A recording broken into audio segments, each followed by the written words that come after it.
یہ ویرانے میں کھڑی بلند و بالا عمارت جو آپ دیکھ رہے ہیں، اس میں سلطان محمود غزنوی دفن ہے، لیکن اس مقبرے کے موجودہ دروازے اس کے اصل دروازے نہیں ہے۔ یہ تاریخ کا عجیب اتفاق ہے، محمود کا مزار تو غزنی میں ہے، لیکن اس کے اصل دروازے بھارتی شہر آگرہ کے قلعے میں محفوظ ہے۔ ایسا کیوں ہے؟ محمود غزنوی کی سب سے مشہور فتح سومناتھ کا مندر ہے، لیکن کیا واقعی سومناتھ کا کوئی مندر تھا بھی؟ کیا سلطان کے بارے میں مشہور واقعات اتنے ہی درست ہیں جتنے کہ آپ نے اور ہم نے سن رکھے ہیں؟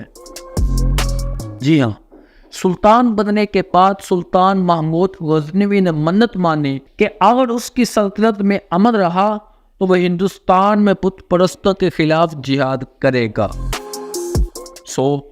امن ہوتے ہی محمود غزنوی نے ہندوستان پر پہلا حملہ اگست 1001 میں کر دیا۔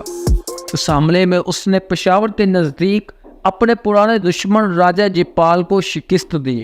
اس کو مالی غنیمت میں شاہی خاندان کے ہیروں کے 16 ہار ملے، جن کی قیمت 6 لاکھ دینار تھی۔ اس کے علاوہ 5 لاکھ غلام اور کنیزیں بھی تقسیم ہوئی۔ اس جنگ کے بعد محمود غزنوی نے پنجاب کا ایک اور علاقہ بٹھنڈا بھی فتح کر لیا، مگر اس کی جنگ کی سب سے بڑی کامیابی یہ تھی کہ راجہ جیپال زندہ پکڑا گیا تھا، مگر سلطان نے یہ کیا کہ ایک بار پھر راجہ جیپال کو خراج کے وعدے پر رہا کر دیا۔ لیکن ہوا یہ کہ جب جیپال رہائی پا کر واپس پہنچا تو اس نے ایک عجیب و غریب کام کیا۔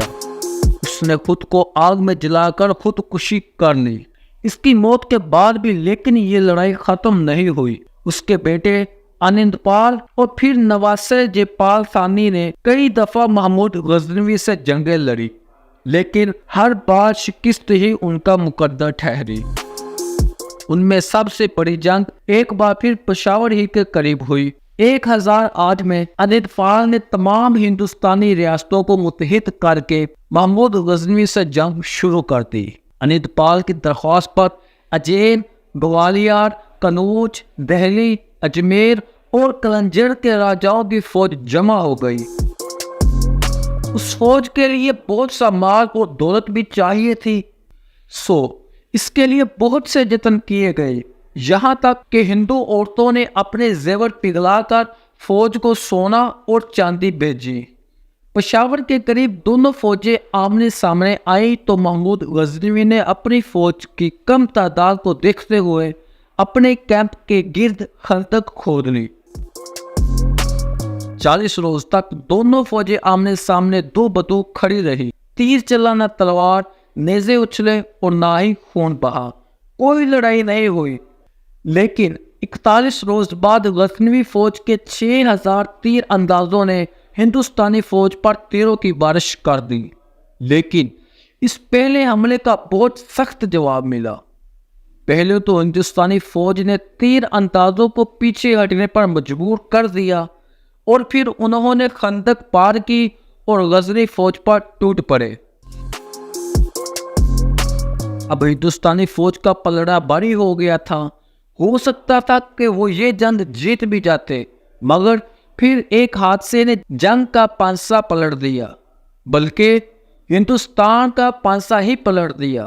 راجہ آنندپال جس ہاتھی پر سوار تھا وہ تیروں کی بارش اور کان پھاڑ دینے والے شور سے خوف زدہ ہو کر بے قابو ہوا اور جدھر منہ اٹھا ادھر بھاگ گیا۔ راجہ کے ہاتھی کو میدان چھوڑتے دیکھ کر ہندوستانی فوج میں بھی بھگدڑ مچ گئی، وہ بھی بھاگ گئی اور یوں میدان جنگ کا فیصلہ ہو گیا۔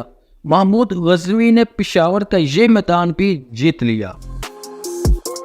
لیکن ان سب سے اہم اور یادگار واقعہ وہ ہے جس کے لیے سلطان محمود غزنوی کو تاریخ نے یاد رکھا، اور وہ واقعہ تھا سومناتھ مندر پر حملے کا واقعہ۔ یہ موجودہ بھارت کا علاقہ کاٹھیا وار گجرات ہے اور اس کی ساحلی پٹی ہے۔ یہی کہیں وہ مشہور زمانہ سومناتھ کا مندر تھا جس پر 1024 میں سلطان محمود غزنوی نے حملہ کیا تھا۔ سلطان غزنی سے نکلا اور اجمیر کو اجارتا ہوا آگے بڑھا۔ راستے میں تمام قابل ذکر قلعوں کو فتح کرتا وہ 2 سال میں سومناتھ کے دروازوں کے سامنے پہنچ گیا۔ مندر کے دروازے سندل کی لکڑی کے بنے ہوئے تھے اور ان کی شہرت بھی مندر ہی کی طرح پھیلی ہوئی تھی۔ سومناتھ ہندوؤں کا بہت ہی مقدس مندر تھا۔ اس کی محافظ راجپوت فوج تھی۔ اس فوج نے 3 دن تک سلطان کے حملوں کا ڈٹ کر مقابلہ کیا اور سلطان کو مندر میں داخل ہونے سے روکے رکھا۔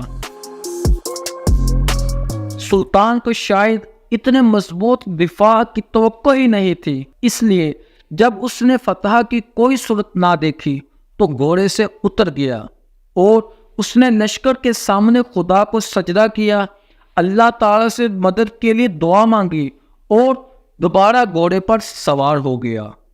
اس نے اپنے جرنیل ابو الحسن کا ہاتھ تھاما اور ایسا نعرہ بلند کیا کہ ساری فوج میں ایک جوش کی لہر مچ گئی اور وہ قلعوں پر ٹوٹ پڑے۔ اس حملے میں 5000 راجپوت سپاہی مارے گئے اور جو بچے وہ کشتیوں میں سمندر کے راستے فرار ہو گئے۔ تاریخ فرشتہ میں اس سے متعلق ایک اور واقعہ بھی لکھا ہوا ہے اور وہ یہ کہ محمود غزنوی نے ایران کے صوفی بزرگ سلطان محمد شیخ ابو الحسن خرقانی کی چادر کو ہاتھ میں لے کر فتح کی دعا کی تھی، لیکن اس کی دعا تو پوری ہو گئی، اس کو سومناتھ میں فتح تو مل گئی۔ کہتے ہیں کہ اسی رات محمود غزنوی نے خواب میں شیخ ابو الحسن کو دیکھا